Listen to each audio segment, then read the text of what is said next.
Indonesia darurat kekerasan seksual dan prostitusi pada anak. Sejumlah kasus kekerasan seksual menimpa anak-anak di beberapa daerah termasuk ibu kota. Miris, di Medan, Sumatera Utara, seorang anak berusia 12 tahun terjangkit HIV/AIDS akibat menjadi korban pemerkosaan dan perdagangan oleh orang terdekatnya sendiri. Tim kuasa hukum korban menyebut adanya 3 terduga pelaku pemerkosa, namun hingga kini polisi belum menetapkan satu tersangka dalam kasus ini. Kita duga ada beberapa orang yang berinisial L, J, dan kawan-kawan lain. Ada juga inisial B yang diduga adalah pacar dari ibu korban. Keadaan korban sekarang, Bang? Keadaan korban sekarang saat ini membaik. Untuk saat ini membaik ya. Dan sekarang dirawat jalan oleh yayasan. Sementara pihak Polrestabes Medan menyebut jika kasus ini masih dalam penyelidikan dengan memeriksa sejumlah saksi, termasuk meminta keterangan korban dan keluarga korban yang mengetahui peristiwa ini. Di Jakarta, Satreskrim Polres Metro Jakarta Utara menangkap 4 anak yang berhadapan dengan hukum karena memperkosa seorang gadis berusia 13 tahun. Pemerkosaan itu terjadi di dalam hutan kota Rawamalang, Cilincing, Jakarta Utara pada 1 September lalu. Seorang siswi SMP diperkosa oleh 4 anak yang masih berusia di bawah 14 tahun. Sesuai perundang-undangan, anak di bawah umur yang berhadapan dengan hukum tidak bisa ditahan, tapi dititipkan ke rumah rehabilitasi. Seorang remaja berusia 15 tahun pun menjadi korban eksploitasi dan menjadi pekerja seks komersial di Jakarta Barat. Korban disekap dan dipaksa melayani pria hidung belang dengan tarif tertentu. Kasus lainnya, seorang calon pendeta di Kabupaten Alor, Nusa Tenggara Timur ditangkap polisi karena diduga memerkosa 14 orang perempuan, 10 diantaranya masih anak-anak. Catatan kelam kasus perkosaan menimpa anak-anak di Indonesia menjadi perhatian Komisi Perlindungan Anak Indonesia atau KPAI. KPAI berpandangan peristiwa ini menjadi sebuah koreksi bahwa upaya pencegahan dalam perlindungan anak di Indonesia belum maksimal. Selain itu, KPAI juga menekankan pentingnya pendampingan kepada korban perkosaan yang menimpa anak hingga kembali pulih. Kelompok rentan perlu untuk dijaga dan dilindungi. Ketika kemudian ada kejadian ini, maka kita harus mengoreksi kembali bahwa ada banyak upaya pencegahan yang belum maksimal. Dari si kasus-kasus tersebut tentu ada 2 hal yang penting saya kira. Pertama adalah keberpihakan terhadap korban. Keberpihakan kepada korban ini berarti perspektif penanganannya adalah perspektif korban. Mereka tidak pernah ingin menjadi korban, dan korban-korban ini punya hak. Haknya diantaranya adalah untuk didampingi, dilindungi, termasuk hingga rehabilitasi sosial. Anak-anak korban ini harus sampai pulih. KPAI pun menegaskan kasus kekerasan seksual dan prostitusi pada anak menjadi alarm bagi seluruh masyarakat karena anak-anak sebagai kaum rentan perlu untuk dijaga dan dilindungi. Tim Liputan, Kompas TV. Sudah sejumlah kasus kekerasan seksual dan prostitusi pada anak masih terus terjadi di Indonesia. Bagaimana kita harus mencegah dan menjaga masa depan anak-anak ini ke depannya, dan benarkah bahwa hukum kita masih juga lemah? Kita bahas dalam perbincangan Sapa Indonesia pagi hari ini bersama sejumlah narasumber yang hadir di studio maupun secara daring.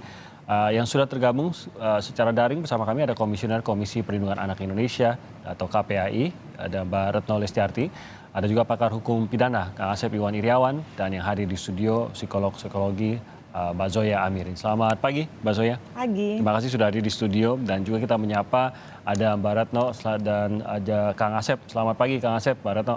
Pagi Mbak Joya, selamat pagi. Selamat pagi. Retno, selamat pagi semua. Terima kasih sudah bergabung semuanya bersama kami. Saya ke Mbak Retno terlebih dahulu. Ini ada beberapa kasus Mbak Retno, dan semuanya mengkhawatirkan, beberapa benar-benar membuat kita geram dan juga membuat kita heran bagaimana kekerasan seperti ini bisa terjadi. Ambil contoh yang di Medan saja. Selama beberapa tahun terakhir dari usia 7 tahun, yang itu informasi kita ketahui, sudah mengalami kekerasan seksual bahkan sampai terjangkit HIV. Perhatian KPAI sendiri terhadap kasus ini dulu, bagaimana Mbak Retno? Oh, ini khusus kasus yang Medan tadi? Yang Medan dulu Mbak Retno, sebelum kita meluas dari sana. Baik. Ya, sebenarnya sejumlah kasus ya akhir-akhir ini muncul, mungkin yang tadi tidak ditampilkan Kompas TV, misalnya kasus di Kabupaten Batang ya, yang 42 siswi menjadi korban guru agama yang kebetulan pembina OSIS ya. Itu juga terjadi dan 10 diantaranya mengalami perkosaan dan itu sebagai tes keperawanan untuk menjadi pengurus OSIS. Ini kan juga sesuatu, ini ruang publik ya, di ruang publik saja terjadi loh ya, apalagi kemudian tadi di ruang-ruang private seperti di Medan ini.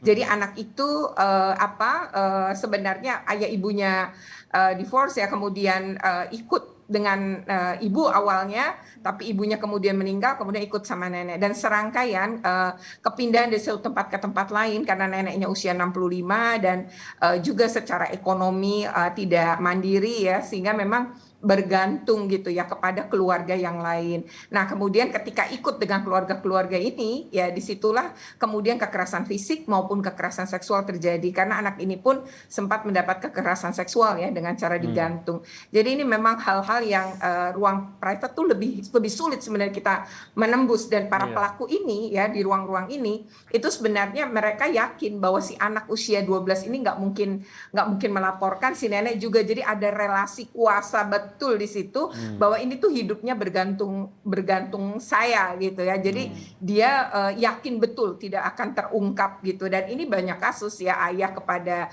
anaknya gitu ya, atau pokoknya incest ya, yang kerap terjadi, yaitu karena si anak sendiri dalam ancaman, misalnya ibunya diancam dibunuh kalau nggak mau, adiknya diancam diperkosa kalau nggak mau. Jadi memang ini ruang-ruang di mana anak ya tentu diancam begitu ya, dia berpikir ngelindungin atau mengorbankan dirinya gitu. Itu juga kan banyak kasus. Nah untuk anak yang satu ini kan bisa dibilang ya akhirnya kayak seperti yatim piatu walau ada ayahnya tapi kan tidak bertanggung jawab terhadap dirinya. Ya tentu kita semua prihatin ya. Jadi memang kenapa terjadi di ruang-ruang, jangankan ruang private seperti itu, ruang publik aja kita terkejut-kejut dengan jumlah korban yang begitu banyak. Ini tentu kita semua mengecam dan mengutuk ya bentuk-bentuk kekerasan seperti ini, apalagi terhadap anak, apalagi terkait kekerasan seksual. Mungkin Mbak Zoya bisa lebih mendalami mengenai apa yang tadi sudah diungkit oleh Mbak Retno terkait dengan relasi kuasa itu, dan inilah mungkin yang menyebabkan kalau kita berbicara kasus kekerasan anak-anak selalu ada relasi kuasa ini. Bagaimana kita bisa menghilangkan? Saya rasa tidak bisa, karena anak-anak akan selalu merasa tidak sekuat orang dewasa. Tapi bagaimanapun juga kan kita harus bisa, apakah dari kita yang sesama dewasa kah, atau menanamkan pada anak-anak bahwa ya kalau ada pelanggaran, ada pelecehan yang dilakukan ya tidak mungkin itu kita perbolehkan. Ya, sebenarnya kalau saya melihat ini lebih kepada bagaimana orang tuanya itu memberikan penghargaan kepada anak gitu ya. Karena seperti yang tadi Mbak Retno juga sudah katakan, ini kan karena ini adalah relasi kuasa, anak itu merasa ya nggak bisa apa-apa kan. Dia ada di bawah perlindungannya. Nah yang melindunginya ini gitu ya.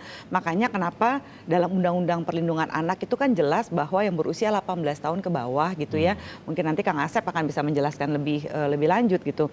Jadi ketika sudah dewasa di atas 18 tahun ya nggak bisa dibilang lagi ada konsensual kan gitu ya. Anak itu tidak bisa memberikan konsen atau tidak bisa memberikan persetujuan karena they don't know better gitu dibandingkan orang dewasa. Nah jadi penting bagi orang dewasa kalau dalam seks edukasinya saya selalu menanamkan yang namanya memberikan persetujuan. Kok anak bayi bisa memberikan persetujuan? Sesimpel ketika orang tua akan mengganti popok anaknya, dia bisa mulai gitu ya mengatakan kayak, permisi ya nak, bunda gantiin ya popoknya, ayah gantiin ya, mandiin ya, dan segala macam. Nah penghargaan seperti itu kan relatif rendah. Sebenarnya ya mau dibilang silver liningnya dari pandemi ini adalah menjaga jarak.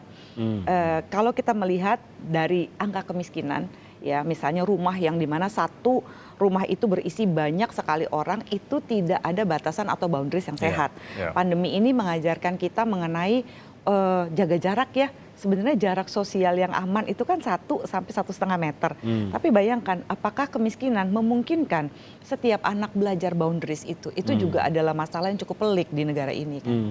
Saat seorang anak seperti yang tadi disampaikan oleh Mbak Retno juga, anak ini tidak punya, ayah ibunya berpisah, lalu akhirnya ibunya juga meninggal dunia. Jadi tidak punya contoh, tidak punya pelindung gitu. Nah, siapa yang harus masuk di sini? Kalau kita sebagai masyarakat biasanya berpikir, oh tentu saja keluarga terdekat. Gitu. Tapi dalam kasus ini terbukti, Mbak Retno mungkin boleh mengoreksi kalau saya salah, akhirnya diberikan ke salah satu keluarganya, tantenya di sini, dan justru disitulah mendapatkan kekerasan gitu. Bukan hanya mendapatkan kekerasan dari pihak pria di dalam keluarganya itu, tapi justru tantenya sendiri yang kita dengar sampai saat ini mendorong dia untuk melayani beberapa pria. Jadi tidak ada sama sekali perlindungan. Siapa yang akan bisa melindungi kalau begini, orang tuanya tidak ada. Iya, ini susah juga ya gitu ya. Makanya di sini kenapa ada intervensi dari peran negara ya seperti KPAI gitu ya. Memang saya tahu we asking too much mungkin ya. Kayak misalnya lo gimana, tapi ya ini adalah peran negara juga memang melakukan intervensi. Karena yang terbaik kan sudah dilakukan, akan diberikan kepada next of kin gitu ya, kepada keluarga yang terdekatnya. Tapi pemanfaatan seperti ini, nah inilah yang menjadikan kadang-kadang katanya faktor kemiskinan yang mendorong individu untuk melakukan seperti itu. Tapi juga ya pemanfaatan seperti ini kan kembali lagi kepada orang dewasanya gitu kan, berapa banyak oke lah ini tantenya, tapi ada berapa banyak yang ayahnya gitu ya, omnya, siapanya juga atau orang tuanya mendorong si anak gitu. Ada berapa praktek prostitusi yang benar-benar dilegalisasi istilahnya gitu ya, diizinkan sama orang tuanya. Misalnya, wah saya kirim anak saya ke lokalisasi prostitusi tertentu dengan surat. Kadang-kadang ada beberapa mucikari, terutama yang anaknya masih di bawah umur 16 tahun, 17 tahun, itu mereka memberikan orang tuanya menuliskan surat ya kepada mucikarinya sebagai ya udah kamu boleh mengurus anak saya ini itu aja udah miris kan gitu. Jadi mungkin kalau misalnya saya sih melihat satu bukan masalah undang-undang perlindungan anak. Kita lihat kalau kita mengatakan bahwa kita gawat darurat kekerasan seksual itu udah dari tahun berapa. Tapi buktinya Presiden masih memberikan gerasi kepada pelaku pelecehan seksual. Misalnya tahun 2019 kepada pelaku pelecehan seksual di JIS. Lalu penyanyi dangdut SJ ya diberikan keringanan karena perbuatan baik. Mau sampai kapan? Gitu ya, peringatan-peringatan seperti ini. Kalau menurut saya penting sekali jika negara mengatakan kita darurat kekerasan seksual, jangan kasih dong hukuman maksimal kepada pelaku kekerasan seksual yang sekarang sedang naik banding, misalnya JE gitu ya, kasus Sekolah Selamat Pagi Indonesia gitu ya. Kan pada 7 September kemarin dia terpidana dan akhirnya 12 tahun tapi sedang naik banding. Nah, kayak gini-gini, ayo dong tunjukkan kalau memang pemerintah mau melakukan sesuatu gitu ya. Jangan diberikan gerasi, jangan diberikan keringanan. Gimana kalau misalnya dikasih hukuman maksimal sebagai efek jera? Secara psikologis kan akan membuat orang berpikir 1000 kali loh untuk lebih berhati-hati, untuk lebih taking care anaknya gitu ya, untuk tidak memanfaatkan gitu. Ini bisa menjadi salah satu lah ya, salah satu sisi untuk mencoba membuat pelaku itu ragu-ragu. Tapi saya merasa pasti tidak akan cukup juga dengan hukum. Kak Asep mungkin bisa mengkonfirmasi hal ini bahwa pada saat kita berbicara dengan hukum itu bukan hanya untuk menghukum gitu. Undang-undang itu bukan hanya untuk menghukum, tapi untuk melindungi. Kang Asep, bagaimana peran undang-undang ini kita ini bisa untuk melindungi, karena kalau sudah kejadian oke lah dihukum paling berat, tapi efek kepada anak-anak kita ini mungkin sampai seumur hidup mereka. Nah, Kang Asep suaranya belum keluar. Mohon maaf. Masih di mute. Ya, masih, Kang Asep. Di dunia ini satu-satunya negara yang paling lengkap ya meratifikasi konvensi tentang anak hanya Indonesia. Di dunia ini undang-undang yang mengatur tentang anak hanya Indonesia. Hampir seluruh perundang-undangan pasti di eksepsinya ada anak. Tenaga kerja apapun pasti menyebut anak. Di Indonesia anaknya kesejahteraan anak, perlindungan anak, sampai pelayanan anak itu tidak pernah ada. Bahkan lembaga yang di samping yang Mbak Retno ada juga lembaga-lembaga anak yang ngurusnya lain juga banyak juga tuh. Ya. Bagaimana aturannya, operasionalnya, institusionalnya, bahkan antara anak remaja, Kemendikbud juga punya Permendikbud tentang tindak pidana kekerasan seksual. Itu perhatian. Betapa lengkapnya aturan itu normanya. Tapi kembali katakan Mbak Joya tadi, di tataran implementasi inilah ya, ketika orang tua lepas, ketika orang tua melepaskan, ketika orang tua jauh, ketika dan sebagainya, Mbak Retno lebih tahu lah dan Mbak Joya soal ini. Nah, berhadapan dengan masalah hukum, nah kembali salah satu kesalahan yang paling fatal adalah bagaimana di penegakan hukum itu sendiri. Ketika pelaku-pelaku kita mengenal kemarin kasus Bandung ya, kasus Malang, kasus Jombang ya, dan sekarang banyak pada kota-kota lain tuh. Datanya Mbak Retno yang lebih lengkap dari saya ya. Dan kasus-kasus itu kan seolah-olah tidak ada tindak lanjut yang dikatakan Mbak Jun tadi, tidak pernah maksimal gitu kan. Ketika pelaku-pelakunya orang terpandang, berlindung di daerah keyakinan tertentu. Yes. Nah, sekarang ada ketakutan. Kita kalau Jombang menarik perhatian tuh kan bagaimana betul lambat. Bandung juga sebenarnya ditutupi, tapi akhirnya karena desakan publik akhirnya terbongkar. Dan beberapa tempat-tempat tertentu ya yang seharusnya sekali lagi norma-norma aturan tadi dari kita meratifikasi internasional sampai sistem peradilan ya, bahkan aturan-aturan yang dilaksanakan ya. Saya kira nggak ada masalah, tapi tadi diimplementasinya penegak hukum pertama tidak aware. Tidak memberikan hukuman maksimal, lebih parah lagi ketika di lembaga pemasyarakatan juga yang warga binaan disamakan dengan binaan-binaan lainnya. Yes. Lihat, ini menimbulkan ya, penyakitnya, ya Mbak Joyang lebih tahu lah soal begituan ya, jagonya apa ya. Itu kan lebih menyebar lagi. Dan yang lebih penting lagi ketika tidak keluar tadi entah dapat ya pengurangan hukumannya, bukannya mendapat hukuman lagi dari masyarakat, mendapat sanjungan dari masyarakat, tetap dipuji, tetap artis, tokoh gitu kan, sehingga efek jerahnya nggak ada. Artinya kita harus mengakui lah, kita juga memang salah semua, tapi kan tidak kata salah semua tidak berhenti, tetap hukum harus jalan terhadap ini kan tidak hanya kekerasan seksual tanda petik, dagangan orang, anak itu dijual yang dikatakan di tempat tertentu ya, itu dengan perjanjian tertentu, perjanjian itu batal, tapi ada wilayah-wilayah tertentu, kearifan tertentu, orang tuanya bangga ketika anaknya, maaf sekali lagi mohon maaf, ya mereka dijual belikan di tempat-tempat tertentu, betul. Karena kemiskinan, karena pemdanya tidak hadir di situ.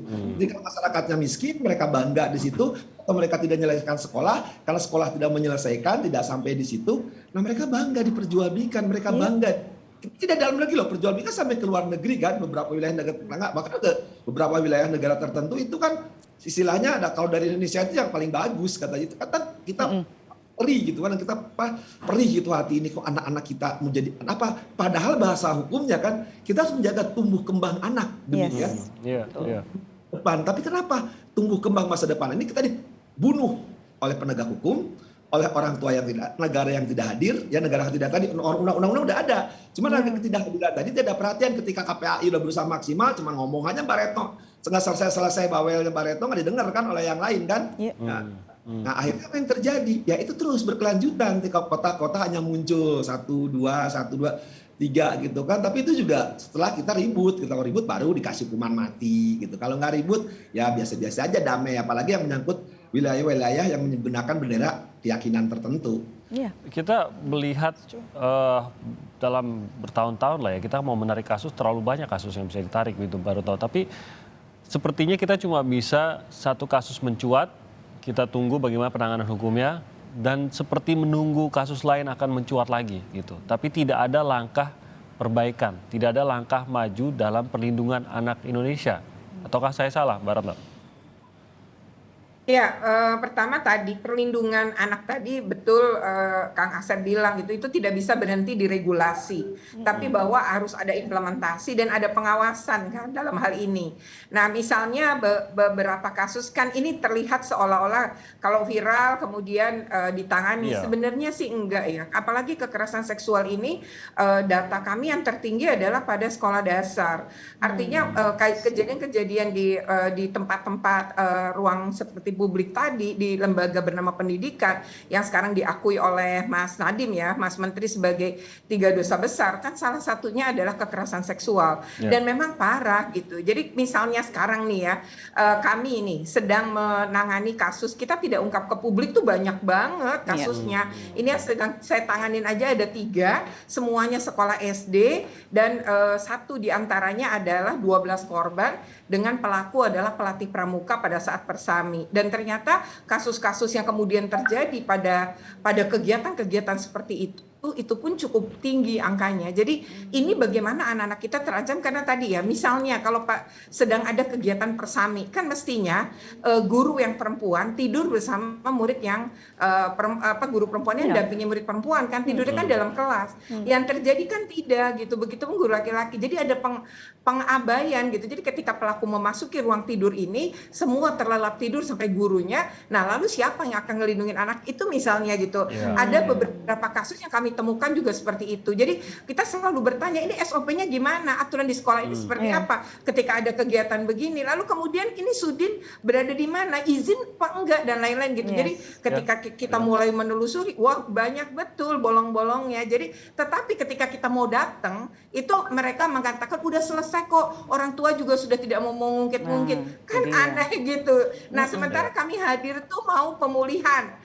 Kami mendorong pemulihan psikologi untuk 12. Kan anak dan orang tua ternyata juga nggak dapat informasi lebih begitu di assessment baru lapisan awal aja, baru lapisan pertama udah mulai kebuka tuh bahwa dia mengalami ya kejadian yang sebenarnya sangat miris gitu, walaupun tidak ada penetrasi sekalipun, tapi ketika jari pelaku masuk ke vagina korban kan bisa menimbulkan trauma luar biasa selain diraba-raba. Nah, lalu ini anak usia masih SD. Lalu gimana ini bisa terkenang terus nih sampai trauma terus nih sampai seumur hidup. Jadi kalau nggak pernah direhabilitasi, nah orang tua juga menolak gitu, nggak mau. Jadi bagaimana kami harus meyakinkan semua pihak ini penting gitu. Oke, pelaku kita hukum, tapi korban kan harus jadi perhatian kita. Ini anak akan tumbuh kembang.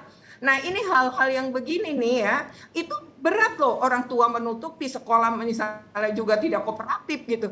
Jadi ketika misalnya lembaga layanan psikologinya nih P2 TP2 punya pemerintah, psikolognya mau, itu terjadi hambatan gitu, orang tua yang nggak dan lain-lain lah. Pokoknya ini banyak betul ya problemnya. Tapi maksud saya begini. Ini butuh edukasi loh semua pihak. Ayah ibu, Anda jangan biarkan anak-anak Anda udah tahu jadi korban. Ternyata kan anaknya juga nggak berani cerita detail, beraninya cerita kepada psikolog, itu pun dengan caranya psikolog ya.